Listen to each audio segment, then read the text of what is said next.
Hello, and welcome to this review of the Reece Family Trilogy historical romance book series by Caroline Linden. I'm Olivia, your favorite resource for book recommendations you can easily screenshot, and you're watching Random Olive Reads.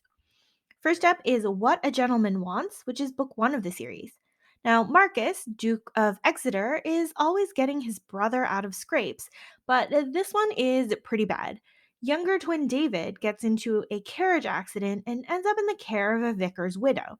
He offers her a marriage of convenience, but at the last moment, he forges his twin brother's name on the marriage register instead.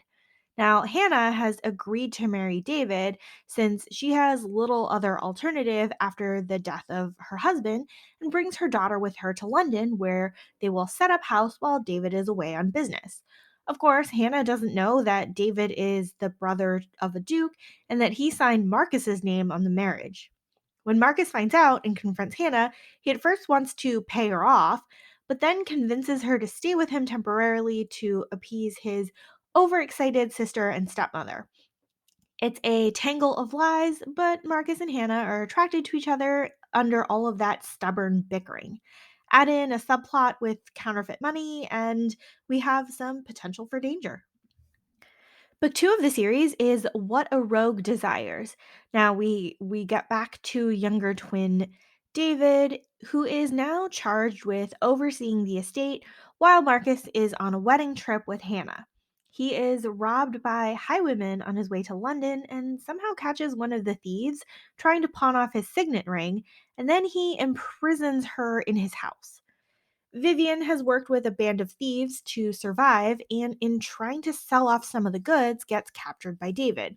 They're both stubborn and argue, and she's basically trapped in his house for weeks because he's an unscrupulous because her unscrupulous thief mate kept the ring that David wants.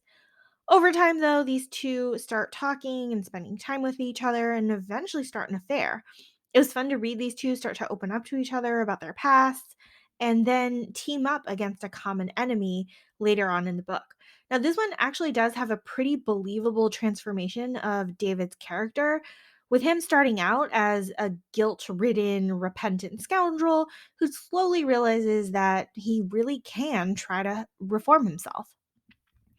Book three of the series is A Rake's Guide to Seduction, and we're finally catching up with Celia, the younger sister to Marcus and David. She is in her first season and enjoying all the balls and parties and suitors when she is rescued from a proposal by one of her brother's scandalous friends named Anthony and is somewhat intrigued by him. Now, Anthony is an heir to an earl who had cast him out and cut off any financial support, so now he's forced to gamble and make investments for his living. Now, Anthony seems to believe that he's an unworthy suitor for Celia, but still takes a chance and asks the Duke for permission to court her. Unfortunately, he's too late, and Celia is already engaged to someone else. We learn more about Celia's engagement and marriage through her diary entries up until her husband's death 4 years later. We pick up the story again when Celia is out of mourning and her meddlesome mother has arranged a house party to help lift her spirits.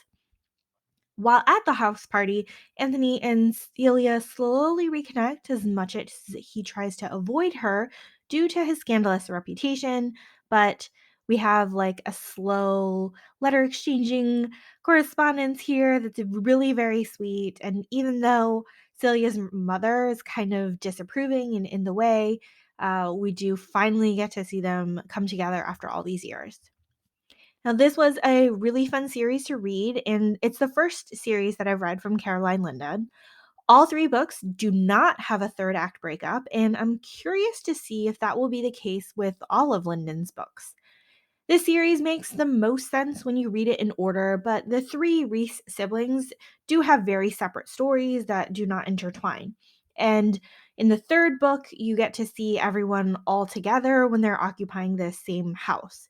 These were all slow burn on the romance with a side of external threat, which was interesting to read. Overall, I really enjoyed the series, and I'm looking forward to reading more from Caroline Linden. Thank you so much for watching this video. Links to all of these books are in the description box.